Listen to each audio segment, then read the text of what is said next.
Welcome to be digital. दोस्तों, आज की वीडियो में बात करेंगे उत्तराखंड में नंदा गौरव फॉर्म 2023-24 को ऑनलाइन आप किस तरीके से अप्लाई कर सकते हैं। ऑनलाइन फॉर्म अप्लाई करते समय आपको किस किस डॉक्यूमेंट की आवश्यकता पड़ेगी, इसकी कंप्लीट जानकारी आपको इस वीडियो में मिल पाएगी। उत्तराखंड में नंदा गौरव के फॉर्म अप्लाई करने के लिए आपके सामने दो वेबसाइट आ सकते हैं, जिसमें पहला वेबसाइट है nandagaurauk.gov.in। इसके बारे में छानबीन करने पे ये पता चला है कि ये जो वेबसाइट है ये सही नहीं है। इसके रिगार्डिंग डायरेक्टर्स को फ़ोन किया गया था और वहाँ से जो जानकारी मिली है ये विभागीय वेबसाइट नहीं है। तो यदि आपने इस वेबसाइट के माध्यम से फॉर्म अप्लाई किया है तो आपको दोबारा से फॉर्म अप्लाई करना पड़ेगा, क्योंकि इसका ऑफिशियल वेबसाइट अलग है जिसमें GOV नहीं लगा है। उसके बारे में बात करेंगे तो कौन कौन से डॉक्यूमेंट चाहिए, ये सारी कंप्लीट जानकारी आपको इस वीडियो में मिल जाएगी। फिलहाल ये वेबसाइट पर जो भी जानकारी दी गई है उस जानकारी के आधार पर आपको फॉर्म अप्लाई नहीं करना है, ना ही इस वेबसाइट में बताए गए तरीक़ों से आपको फॉर्म को अप्लाई करना है।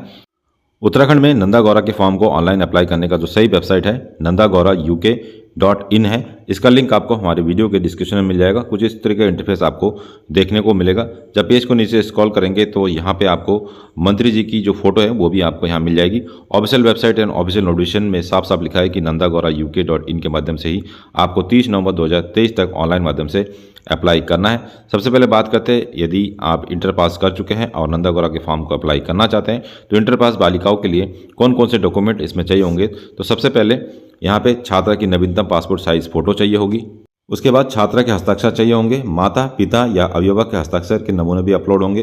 हाई स्कूल का प्रमाण पत्र भी अपलोड किया जाएगा। कक्षा 12वीं उत्तीर्ण का अंक पत्र एवं प्रमाण पत्र, जो कि आजकल एक साथ ही मिलता है, ये भी आपको अपलोड करने होंगे। इसके अलावा राष्ट्रीय मुक्त विश्वविद्यालय या अन्य शिक्षण संस्थान से यदि आपने 12वीं उत्तीर्ण किया है तो उसका स्वप्रमाणित अंक पत्र या छाया प्रति उसकी अपलोड करनी होगी। छात्रा एवं माता और पिता अभिभावक का आधार कार्ड भी अपलोड किया जाएगा या फिर उसका नंबर की आवश्यकता पड़ेगी। छात्रा या माता पिता अभिभावक का पैन कार्ड, तो सबसे इम्पोर्टेंट है पैन कार्ड होना चाहिए। अर्थात यदि आप इस फॉर्म को अप्लाई करना चाहते हैं तो जो छात्रा है या कन्या है उसका पैन कार्ड भी आपको पहले बनाना होगा, प्लस अभिभावक का या फिर पिता का पैन कार्ड की आवश्यकता पड़ेगी।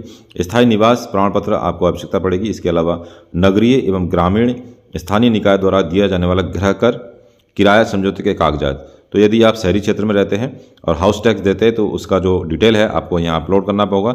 यदि आप किराए पर रहते हो तो किराए के संबंध में जो किरायानामा बनता है वो भी आपको अपलोड करने होंगे। इन दोनों स्थिति के अलावा यदि ये दोनों ही आपके पास नहीं है, यदि आप ग्रामीण क्षेत्र में रहते हैं तो ग्राम सभा ग्राम प्रधान द्वारा या पार्षद द्वारा, शहरी क्षेत्र में पार्षद होता है और ग्राम प्रधान गांव में होता है, तो इनके द्वारा एक प्रमाण पत्र आपको बनवाना होगा जिसमें ये घोषित किया जाएगा प्रधान द्वारा कि आप जो है गृह कर नहीं देते हैं। इस तरीके का प्रमाण पत्र आपको बनवाना होगा और उसको भी अपलोड करना होगा।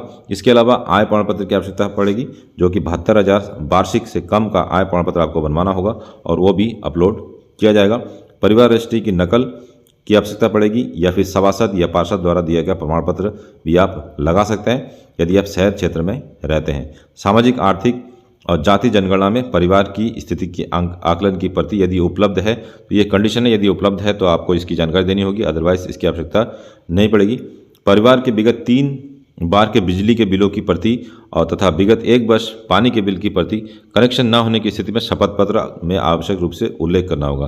तो यहाँ पे जो बिजली का बिल है ये तो लगभग हर फैमिली में होता ही है, लेकिन पानी का बिल गांव के क्षेत्र में नहीं होता है, तो उस कंडीशन में एक शपथ पत्र आपको बनवा के अपलोड करने होंगे। इसके अलावा शानदेश योजना के अंतर्गत केवल 2 बालिकाओं के लिए ही यह योजना है और इसलिए आवेदित बालिका के परिवार की अन्य बालिकाओं को पूर्व में कक्षा 12 पूरी करने पर योजना का लाभ दिए जाने या ना दिए जाने विषय एक शपथ पत्र आपको बनवाना होगा। तो ये शपथ पत्र आप नोटरी के माध्यम से आपको ये भी अपलोड करने होंगे। शपथ पत्र का मैटर यहाँ पे दे रखा है, इस मैटर के द्वारा आप जो है CSC सेंटर से बनवा सकते हैं और शपथ पत्र भी आपको अपलोड करने होंगे। इसके अलावा 15 नंबर पर लाभार्थी बालिका के बैंक पासबुक की छाया प्रति अपलोड करना होगा। इसके अलावा परिवार के समस्त सदस्यों की बैंक पासबुक की प्रति एवं विगत 1 वर्ष के बैंक स्टेटमेंट की प्रति, तो दोनों में से कोई एक, यदि परिवार के जितने भी सदस्य हैं कम से कम माता या पिता, तो माता पिता के जो बैंक पासबुक है उसकी फोटोकॉपी या उसका जो PDF बना के आप यहाँ अपलोड कर पाएंगे, या फिर पिछले 1 वर्ष का जो बैंक स्टेटमेंट है ये आप बैंक से फिर ऑनलाइन माध्यम से निकाल सकते हैं, इसको भी आप अपलोड कर सकते हैं। दोनों ऑब्लिक में दे रखा है, तो इन दोनों में से कोई एक इसकी आवश्यकता आपको पड़ेगी। उच्च शिक्षा में दाखिला के पूर्ण अभिलेखों की प्रति, यदि आपने BA में या फिर किसी और कोर्सेज में एडमिशन लिया है तो उसका प्रमाण पत्र भी आपको यहाँ पे अपलोड करने होंगे। प्रधानाचार्य द्वारा कक्षा 12 उत्तीर्ण का निर्गत प्रमाण पत्र, ये केवल संस्थागत छात्रों के लिए है, प्राइवेट छात्रों के लिए नहीं है। तो यहाँ से आप इस प्रमाण पत्र को डाउनलोड कर सकते हैं और इसको आपको अपने पूर्व प्रिंसिपल से यहाँ पे वेरीफाई करना होगा और उसको भी अपलोड करना होगा। इसके अलावा आंगनबाड़ी कार्यकर्ताओं द्वारा प्रमाण पत्र भी आपको अपलोड करने होंगे। प्रारूप का जो फॉर्म का जो प्रारूप है वो आप यहाँ से डाउनलोड कर पाएंगे। प्रधानाचार्य द्वारा अग्रसारित किया जाने वाले प्रमाण पत्र को जिस तरीके से इसको आप डाउनलोड करके प्रिंट आउट निकाल के आप अपने प्रिंसिपल से इसको वेरीफाई करा सकते हैं। यहाँ पे बालिका का नाम आएगा, पुत्री अर्थात पिता का नाम, और वर्ष 2023 में 12वीं संस्थागत अर्थात केवल जो रेगुलर स्टूडेंट है वही इस फॉर्म को अप्लाई कर पाएंगे। आंगनबाड़ी कार्यकर्ता द्वारा दिया जाने वाले प्रमाण पत्र को जिस तरीके से सबसे पहले यहाँ छात्रा का नाम आएगा, उसके बाद यहाँ पे पिता का नाम आएगा, निवासी में ग्राम सभा या जिस भी वार्ड में आप रहते हैं उसका यहाँ वर्णन करना होगा। सर्वे रजिस्टर क्रमांक ये आपको जो आंगनबाड़ी कार्यकर्ती है उनके द्वारा यहाँ प्रोवाइड कराया जाएगा, ये सारा काम उन्हीं का है। इसके अलावा यहाँ पे कुछ और चीज़ें भी मांग रखी है, जिससे कच्चा घर है या पक्का घर है, यहाँ पे आंगनबाड़ी कार्यकर्ता द्वारा चेकबॉक्स लगाया जाएगा। उसके बाद जिसके भूखंड का क्षेत्रफल अर्थात जो आपके पास या आपके पिता के पास जो ज़मीन है वो ज़मीन हेक्टेयर में यहाँ पे वर्णन करना होगा। इसके लिए आप खतौनी आपको निकलवानी पड़ सकती है। इसके लिए आप ऑनलाइन भी भूलेख जो वेबसाइट है, भूलेख वेबसाइट के माध्यम से चेकआउट कर सकते हैं कि आपकी खतौनी में कितनी ज़मीन है और उस ज़मीन का विवरण यहाँ पर देना होगा। उसके बाद जिसमें कितने कक्ष है मकान में ये भी वर्णन करना होगा तथा लाभार्थी के घर में कितने दोपहिया वाहन है, चौपहिया वाहन है, इसकी जानकारी भी देनी होगी। दिनांक और हस्ताक्षर या आंगनबाड़ी कार्यकर्ती के होंगे। तो इस तरीके से देख सकते हैं कि इस प्रमाण पत्र को भी आपको अपलोड करने होंगे।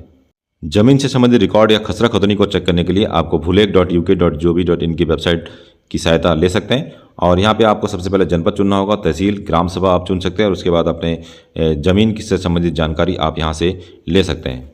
नंदा गौरव फॉर्म 2023 को ऑनलाइन अप्लाई करने के लिए आपको एक ऑप्शन मिलेगा, नए आवेदक उपयोगकर्ता अभी पंजीकरण करे वाले, इस पर आपको टैप करना होगा।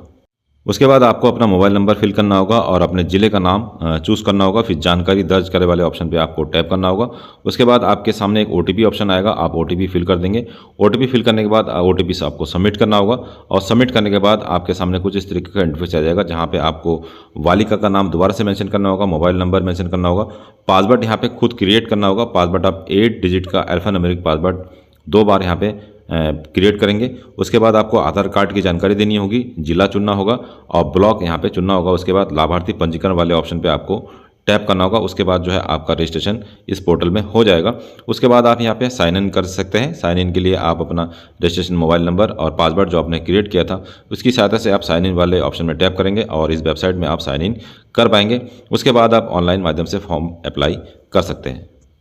ऑनलाइन फॉर्म अप्लाई करते समय यदि आपके सामने कोई टेक्निकल समस्या आती है तो आप इस टेक्निकल हेल्पलाइन नंबर पे कॉल कर सकते हैं या फिर इस पे ईमेल भी कर सकते हैं। तो दोस्तों ये था आज का वीडियो। इस वीडियो के रिगार्डिंग कोई और जानकारी आपको चाहिए तो हमें कमेंट कर सकते हैं या फिर वीडियो के डिस्क्रिप्शन में आपको हमारे टेलीग्राम और व्हाट्सएप का संपर्क शुद्ध मिल जाएगा, उसे भी ज्वाइन कर सकते हैं। मिलते हैं नेक्स्ट वीडियो में, तब तक के लिए अपना ध्यान रखिए। Bye bye. जय हिंद, जय उत्तराखंड।